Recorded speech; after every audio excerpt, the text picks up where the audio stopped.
Assalamualaikum warahmatullahi wabarakatuh. Perkenalkan, nama saya Dwi Setianingsih dengan NIM 28921500153 Prodi Manajemen. Di sini saya akan mempresentasikan tentang analisis aktivitas investasi antara perusahaan. Dosen pengampu Ibu Ifah Masrifah SEMM. Sekuritas investasi. Investasi merupakan penyimpanan sementara kelebihan kas dalam bentuk sekuritas yang diperdagangkan atau marketable security. Sekuritas investasi dapat berupa 1. Sekuritas uang, 2. Sekuritas ekuitas. 1. Sekuritas utang.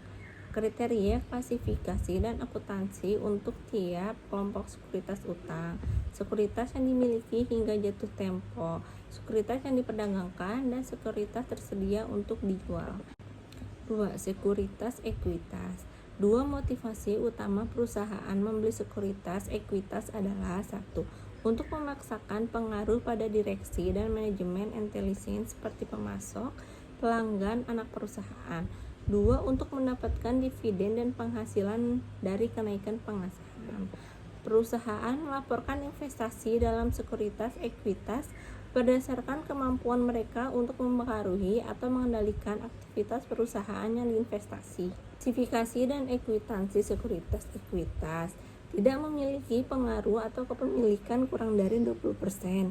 Investasi ini dapat dikelompokkan sebagai sekuritas perdagangan atau tersedia untuk dijual berdasarkan niat dan kemampuan manajemen.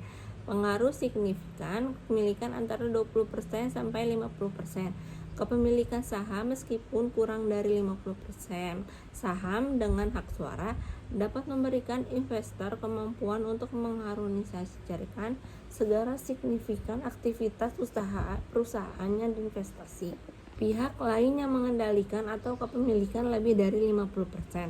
Kepemilikan lebih dari 50% disebut sebagai pihak yang mengendalikan atau controlling investment, di mana investor disebut sebagai induk perusahaan atau holding company, dan perusahaan yang diinvestasi sebagai anak perusahaan atau subsidiari. Pilihan nilai wajar. Dengan model biaya historis ini, aset yang wajib dinilai berdasarkan harga yang diperoleh pada saat atau transaksi aktual di masa lalu. Contohnya, nilai tanah yang dilaporkan dalam neraca didasarkan atas harga ketidak tanah tersebut pada awalnya dibeli. Nilai persediaan barang jadi yang dilaporkan hanya ditentukan oleh biaya produksi berdasarkan harga input yang dibayarkan. Alternatif model biaya historis ini adalah akuntansi penilaian wajar atau fair value accounting. Dengan model akuntansi penilaian wajar, nilai aset dan kewajiban ditentukan oleh nilai wajar atau biasanya harga pasar.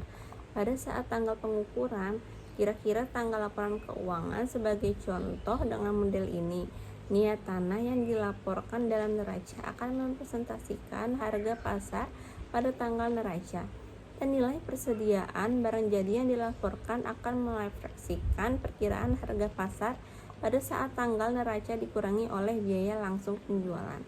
Sekian presentasi dari saya mengenai analisis aktivitas investasi antara perusahaan.